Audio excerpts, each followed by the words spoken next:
opposite sides of the issue.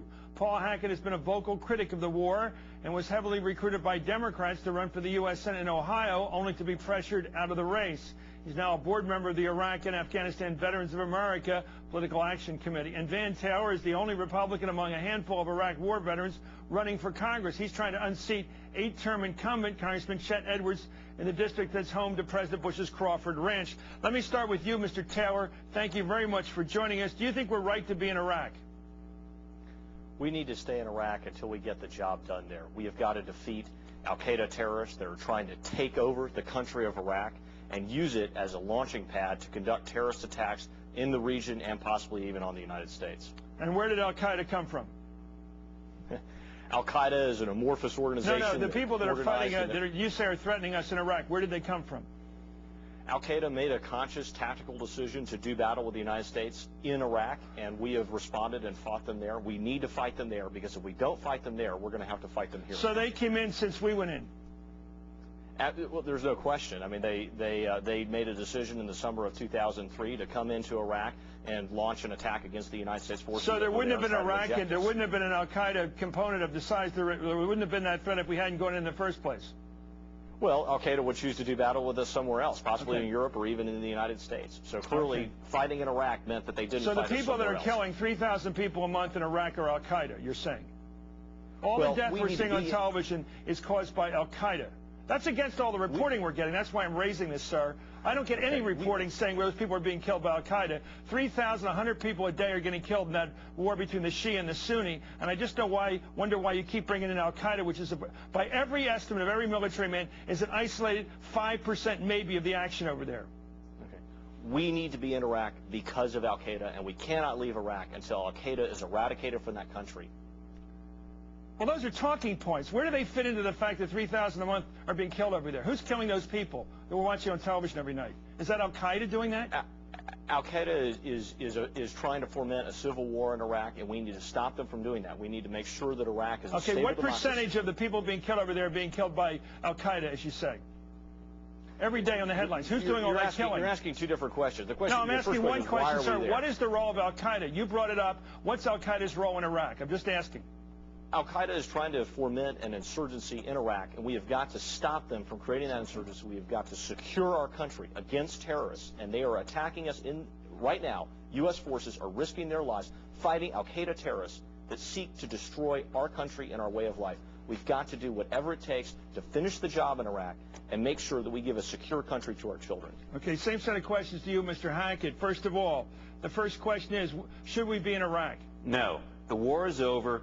Every single military goal that can be accomplished with the U.S. military has been accomplished. Okay, what are we watching on television? Same question I did to Mr. Taylor. What are we watching on television every night and picking up our newspapers and seeing the blood on the newspapers of 3,000 people a month getting killed over there? Is chaos, pandemonium, civil war. This is not something that's going to happen in the future if we leave, because we are going to leave. It's something that is happening every single day in Iraq because this administration has mismanaged this war, has mismanaged the military, has redirected the military, has ignored the advice of the military leaders, and has made America the laughingstock of the world. They have depleted our prestige. They have depleted our strength as a country.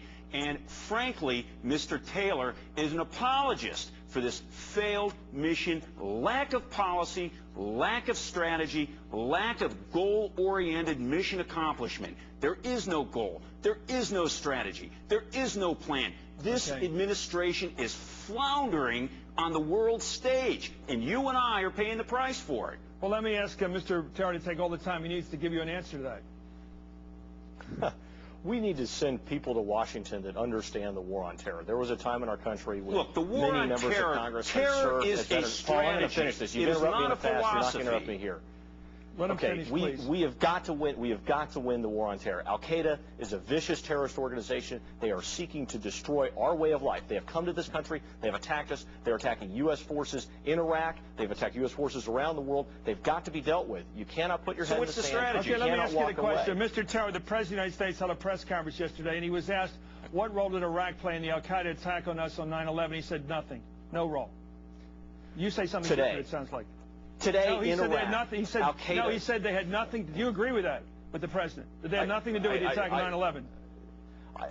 They had no direct involvement in the 9/11 Well, what do you mean no direct? attack. The president said no connection. What connection do you draw? As far as I know, I do not believe they have any direct involvement with the attack on 9/11. So why did we attack Iraq then? Why did we attack Iraq then? Regardless of why we may have started I'm asking the question, why did we attack Iraq?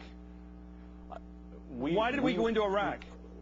That's not the question that we need to ask ourselves. What do we do now? What's wrong with me asking the question? We're in a war. Pearl Harbor started World War II.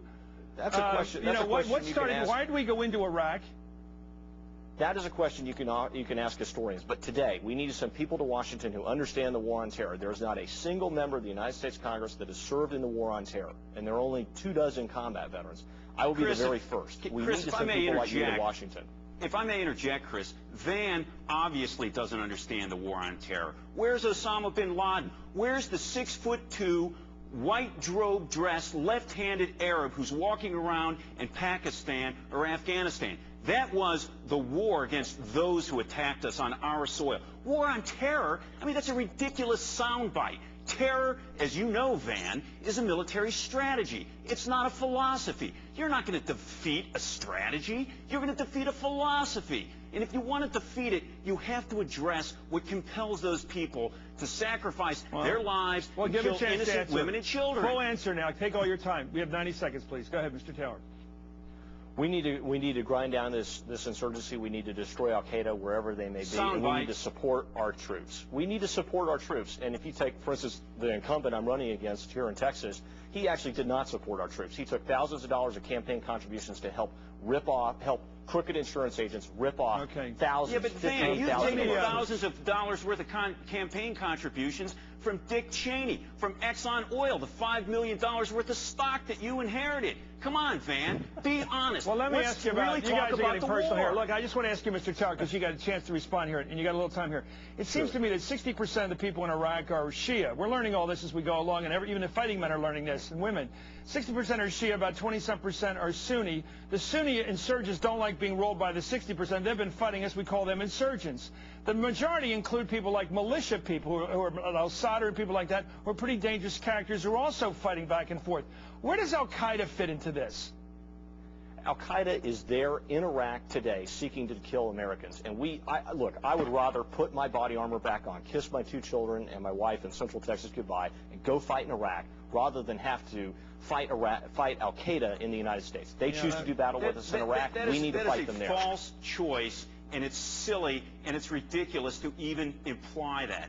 Al-Qaeda represents a small faction of the people who are fighting there. Yeah. They came there because we are there. We rocked the boat there. At this point, this administration has no strategy to fix the problem. Okay, and I can tell you this, we can paint all the schools we want to paint, and it's not going to fix the problem. Sorry, Chris. Mr. Hackett, you're very passionate and vigilant on this issue. It's too bad you're not the candidate up there. It looks like the candidate's way ahead in the polls. Is this bugging you that Sherrod Brown's got the nomination and not you? Absolutely not. Send money to Sherrod Brown. He's a hell of a guy, and we hope he's our next senator from Ohio. Okay, thank you, gentlemen. Thank you for joining. Van Taylor, thank you, Chris. And thank you down in Texas. You're racing against the incumbent, Chet.